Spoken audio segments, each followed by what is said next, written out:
It's your boy Jay back with another reaction video. Let's get into it. In California with the latest on several massive wildfires burning across Los Angeles County, our nation's most populous county. Here's what we know this afternoon. Crews are battling at least four separate fires from the Pacific Coast into Pasadena. More than 80,000. Imagine driving by that and you know that's your house or your neighbor's house. Everything that you don't work for is gone. That's heartbreaking. People are under mandatory evacuation orders, and we now know at least 2 people have been killed and several others have been injured. Wow. NBC's Jennifer Bjorklund is kind enough to join us live during her coverage today from Southern California. Jennifer, just incredible to see what you've been witnessing there. The wind is just unimaginable. Give us a feel for what's the latest there on the ground. And I'm going to also say she also wearing a mask, so you know breathing in all them toxic fumes ain't good for anybody. Nobody, really.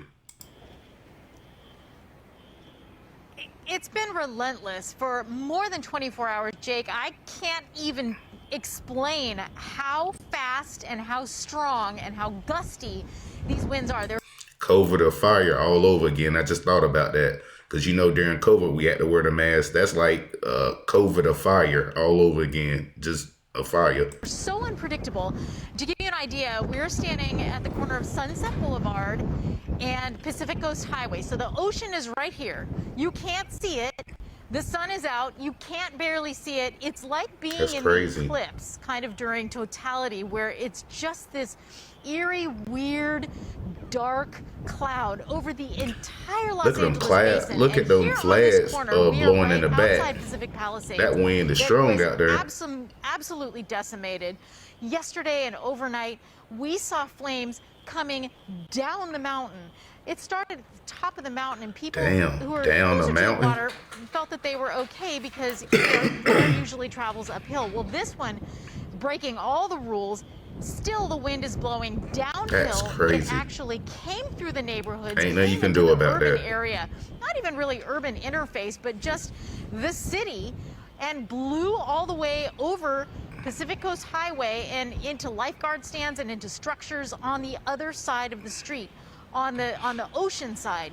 So a very difficult fire to fight because overnight the helicopter drops were grounded because first of all, the wind makes it too dangerous and that much less effective, because once you start dropping water on wind that's blowing and fire, it goes away before it even hits its target. So not worth putting people's lives at risk to go out there and fight a fire that is absolutely ain't nothing you can do about beyond the pale of anything. Ain't nothing you can really do about that, because like she said, you got the wind blowing. That's a factor, and they can't come dropping no water down because it ain't gonna hit the target because the wind is blowing and the wind is raging the fires. That's scary, man. These fire crews have experienced most of their careers. So this wind has not let up for 24 hours. We are expecting a little bit of a reprieve over the next few days, but it's still terrible winds expected until the weekend. So they're just kind of holding on and hoping for a little bit of break so they can start to carve some lines around these fires and protect the neighborhoods that are adjacent. I mean, those flags behind you really illustrate the point as to what firefighters are up against. We hope that you stay safe. But before you go, I have to ask, I mean, to fight a fire like this in that kind of condition, you have to just sort of get out of the way. Is there any indication that they're making progress here? I know, right? Yeah, there's just not. I mean, it's the trucks are going everywhere. We saw just a convoy of fire trucks going this way. So no progress is being made. Black smoke come down the hill that way. They can't get a grasp of what's going on to make a plan because they can't see from overhead. They can't fly it and map it out like they usually do. So it's very, very difficult to even start to carve lines around this because they can't see where it is. California is always facing a lot of wildfires, but I wonder I'm just curious. I don't know, where did the fire start? Where did it start? Or how did it start? Just curious. Well, Jennifer Bjorklund, we hope you and your crew stay safe as well. We truly appreciate your time live from California covering this massive fire. Thank you so much. Also, have you seen this? A lot of folks had to evacuate the path Wow, of look at the all them fire, even cars out there. abandoning their vehicles to get to safety. Fire trucks still had to. Oh, hell no. You see that? I'd be pissed off if I had to evacuate my car. If I had to evacuate my car and they just bulldozing my car, yeah, somebody got to pay me something. I already might have done got a chance of losing my home out there. Now y'all bulldozing my car because I had to evacuate. Get through, so crews used a bulldozer to clear these vehicles out of the way. Just an incredible sight. Evacuees are now talking about that terrifying moment when they were forced to run. There were flames on either side of us. The car was very quickly getting smoky. We had wet towels over our faces. Also last night, the Eaton fire burning in Pasadena forced a senior center to evacuate its elderly residents. You could see folks out in their wheelchairs getting to safety. And in Palisades, actor James Woods describes helping his elderly neighbor escape the flames. When we got to the bottom of the hill, I said, oh my God, we have a neighbor who's 94 years old who has dementia. Woods says crews wouldn't let him back, so he called another neighbor who stayed behind. That's crazy that crews went. I mean, I understand they wouldn't let him back, but come on, man. You got somebody, that elderly guy that's dementia. Somebody, that should have been the first person they went and checked on. And to go check on that friend, we told that he was left alone, but he is okay. Crazy. New York World, I'm Trace Gallagher. We are live in Malibu. This is lower Malibu. If you went down the Pacific Coast Highway here about a half a mile, that's Santa Monica. More importantly, right behind us in these mountains, that is where the Palisades fire is burning. That is Pacific Palisades. We're talking about 11,000 plus acres that have burned right now. The Associated Press now reporting that it is the most single destructive fire in the history of Los Angeles. You're talking about in this area, some 60,000 people who have evacuated. You look over here, this was the Topanga Ranch Motel. It is now gone. I don't see no motel right there. You just see the sign. That's crazy. The fire done burnt all of that. That's crazy. On the other side of the Pacific Coast Highway is the ocean, and the homes on the other side, most of them up and down, are gone. And then you have the Eaton fire, which is in Pasadena, Altadena. It is also above 10,000 acres now. They've got at least hundreds of homes there, 1,000 homes in the Palisades destroyed, and other structures. Can you imagine all them homes destroyed? Them people, most of them people may get displaced, probably will get displaced. That's crazy. And about 35 minutes ago, we took a drive up the road here and got deeper into Malibu to give you an idea of exactly how fast this fire is moving. Watch this.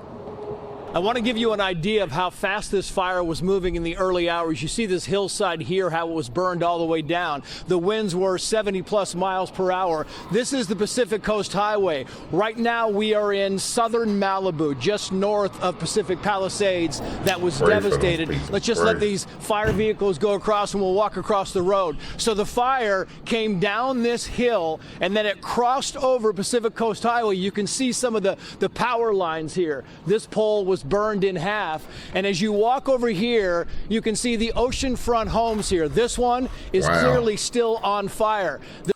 So basically, the fire came down the hill, came over the highway right there, and went over there and burnt that stuff up. Look at the power line, like bent over. Goodness gracious, Lord Jesus. There's not a lot of water in this area, so as you go down the line, there's not really a lot that fire crews can do to protect the rest of these homes. But if you come over here, you can see the ocean and the oceanfront homes, multi-million-dollar oceanfront homes. And as far as the eye can see down here, it is.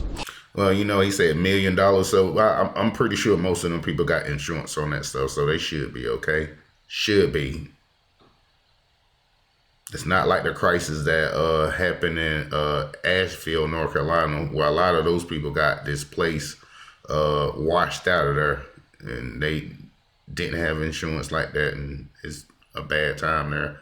I mean, it's a bad time when any of this stuff happened. My heart goes out to all of it, really. Home after home destroyed, burned to the ground. Homes have burned. Thousands more are threatened. Fires burning out of control. Wow, look at that wind and them coals blowing.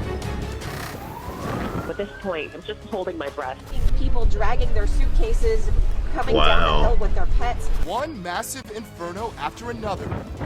I'm hearing an explosion on my right. I can feel the heat from inside the car, just the level of destruction and really the fear that a lot of those residents might be feeling. Burning down entire Los Angeles neighborhoods. What was once a pristine, what started the fire? Now engulfed. I just don't know. Homes, it is people's lives exactly going up in smoke. That's sad, and man. the news media reporting from inside the heat and the ash.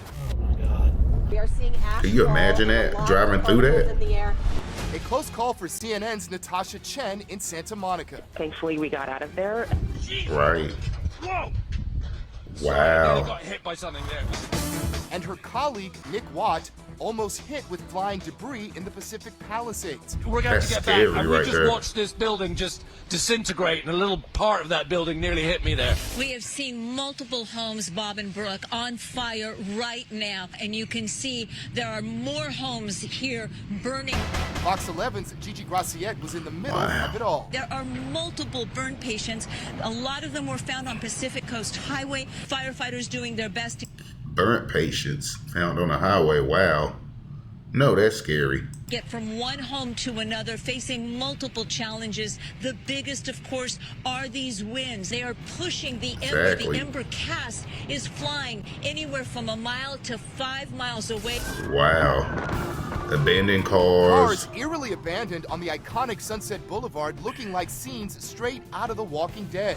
In Pacific Palisades, we now have a fire in Sylmar and another near Altadena. That's crazy right there. Do you see that? Matthew Seedorf even grabbing a nearby hose to help. Yeah, Matthew, right there on the scene, he grabbed a garden hose he saw. You know what? Kudos to him to, you know, help people out right there, because to grab a garden hose just to spray that stuff, you know, my heart goes out to these people out there. That's crazy how the wind was just blowing them coals like that. I mean, where to go, where to run to? You have to abandon your car. Where to go? You know, we just got to keep them people in our prayers out there. Well, that's Jay. I'm back. That's Jay. I'm done with this reaction video. You like it, subscribe, hit me up. Have any comments, leave the comments down in the comment section. All right, I'm out. Peace.